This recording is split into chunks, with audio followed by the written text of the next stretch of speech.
Welcome to our Pedia. My name is Nisa and I'm going to present you about soft power.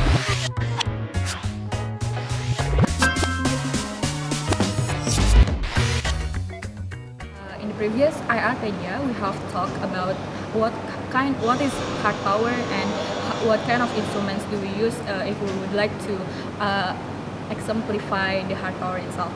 Now we are going to talk about first the definition about soft power, second the instrument we are going to use for the soft power itself, third is the ability or the function of soft power, and fourthly, finally, is the example of soft power we can witness in this world. Now you must be wondering, what is soft power?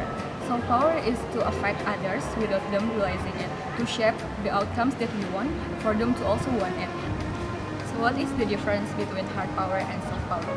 Hard power mostly utilize economic and also military aspect in order to influence other countries.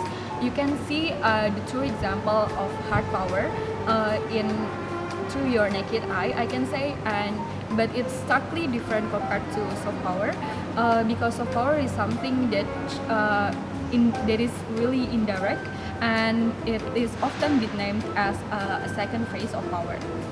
Now the key of soft power is basically the law of attraction. We aim to shape other people's preferences by firstly power of seduction in marriage, for example. Secondly, in business world we can lead by example. If you are an executive, if we would let our subordinates to also do what is become our goals, then we have to lead them by example, and we have to somehow convince them that we have a common goal. Now that's what is called shaping other people's preferences. Now we're going to classify the country who are most likely to use hard power and also soft power. For a country like an authoritarian one, we all know that they most likely to utilize their hard power by means of military and also economic. Now it gets to the sphere of coercion and also issues of command, in which we can actually see the tangible forms of their power, and it is something that affect them, and they are unwilling to actually achieve the goals other country would like to do. Now we're going to get to the example. The first one would be culture.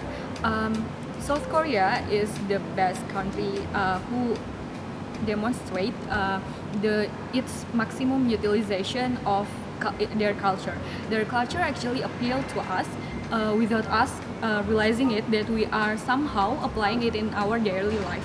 That sort of soft power is I think the most powerful one, because they don't really get to like persuade you directly, but it rather affects you indirectly, and somehow it has a big influence on how we as a citizen perceive other countries.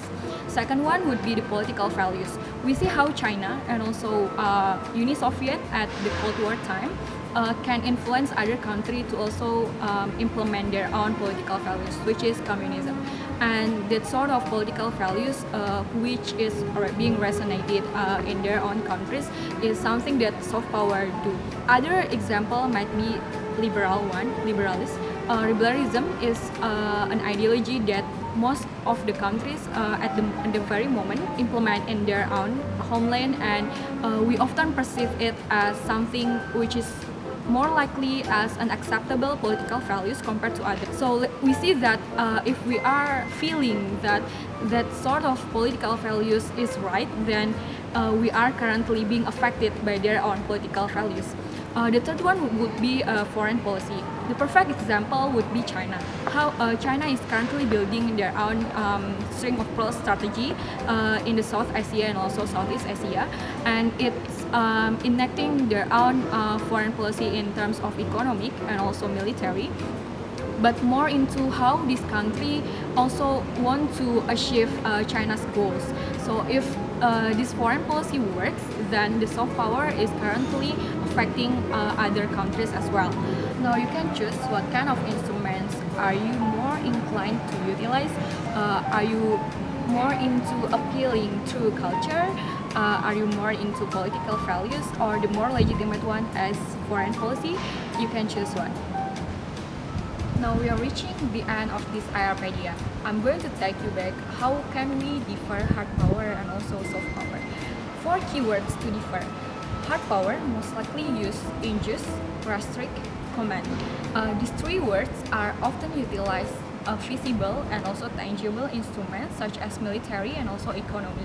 Meanwhile, appealing to others is something soft power most likely will utilize. It is something that is not really tangible and is indirect, but somehow it affects you without you realizing it. So we are now at this end of Pedia. If you are more curious about soft power, you can take a look at Joseph Knight's book or Bellis, or ask your lecturer, for example. And we're going to have more exciting topics in Pedia in the following session. So please stay tuned at this channel. Goodbye.